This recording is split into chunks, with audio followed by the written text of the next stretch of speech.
எல்லாருக்கும் வணக்கம். நான் உங்கள் சாவித்திரி கோவிந்தராஜன். இன்னைக்கு நாம் என்ன ரெசிபி பண்ணுறோன்னு பார்த்தீங்கன்னா, ஒரு வெரைட்டி ரைஸ் தான் பண்ண போகிறோங்க. வெண்டைக்காயும் முட்டையும் வச்சு ஒரு வெரைட்டி ரைஸ் பண்ணுறோம். இது லஞ்ச் பாக்ஸ் ரெசிபியாக கூட நம்ம ஸ்கூலுக்கெல்லாம் கொடுத்து விடலாங்க. ரொம்ப யூஸ்ஃபுல்லாக இருக்கும் குழந்தைகளுக்கு. வாங்க அது எப்படி செய்யுதுன்னு பார்க்கலாம். வதக்கறதுக்கு வந்து நம்ம எண்ணெய் சேர்த்துக்கலாங்க. வெண்டைக்காய் வந்து நம்ம வதக்கி எடுத்துக்கணுங்க. அந்த வலுவலுப்பு தன்மையெல்லாம் போகணுங்க. எண்ணெய் காஞ்சிருச்சு. நம்ம வெண்டைக்காய் வந்து பார்த்திங்கன்னா ஒரு 1/4 கிலோ வெண்டைக்காய் எடுத்துருக்கேங்க. அதை வந்து நம்ம வந்து வதக்கி எடுத்துக்கலாங்க. இது கூட கொஞ்சம் உப்பு சேர்த்துக்கலாங்க. வதங்கிறதுக்கு உப்பு சேர்த்துனா தான் கொஞ்சம் காயில் உப்பு பிடிக்குங்க. பாருங்கள், வெண்டைக்காய் நல்லா வதங்கி கலர் மாதிரி ஆயிடுச்சுங்க. இப்போ நாம் எடுத்துடலாங்க. அப்புறம் 3 முட்டை எடுத்துருக்குறேங்க. இந்த 3 முட்டையும் நம்ம பொரிச்சு எடுத்துக்கலாங்க.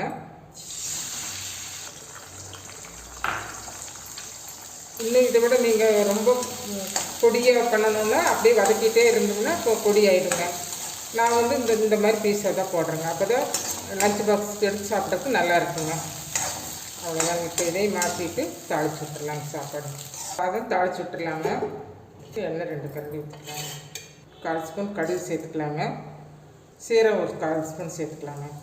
கடுகு பொரிஞ்சதும் நம்ம பார்த்திங்கன்னா ஒரு 4-5 பல்லு பூண்டு எடுத்து சின்னதாக கட் பண்ணி வச்சுருக்குறோங்க. இப்போ அதை இது கூட சேர்த்துக்கலாங்க. பூண்டு வதங்கினது நம்ம பெரிய வெங்காயம் பார்த்திங்கன்னா ஒரு பெரிய வெங்காயம் எடுத்து பொடிசாக கட் பண்ணியிருக்குங்க. அதை நம்ம இது கூட சேர்த்துக்கலாங்க. காரத்துக்கு பார்த்திங்கன்னா நான் 3 பச்சை மிளகாய் சேர்த்துருக்கேங்க. நீங்கள் உங்கள் காரத்துக்கு தகுந்த மாதிரி சேர்த்துக்கோங்க. கருவேப்பிலை கொஞ்சம் சேர்த்துக்கலாங்க.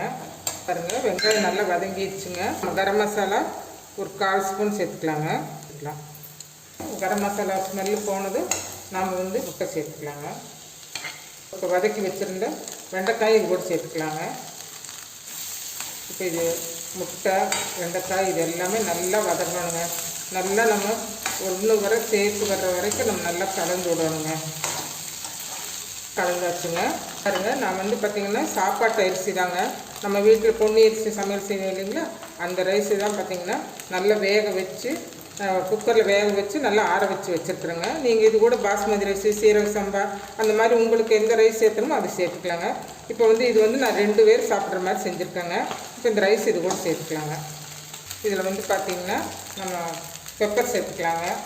ஏன்னா ஒரு 1/2 ஸ்பூன் சேர்த்துருக்குறேங்க. அதே இது கூட சேர்த்து நல்லா எல்லாம் ஒன்று சேர நல்லா கலக்கி விடணுங்க. அதாங்க உதிரியாக வெண்டைக்காய் முட்டை சாதம் ரெடி ஆயிடுச்சுங்க. பாருங்கள், வெண்டைக்காய் முட்டை வச்சு லஞ்ச் பாக்ஸ் ரெசிபி ரெடி ஆயிடுச்சுங்க.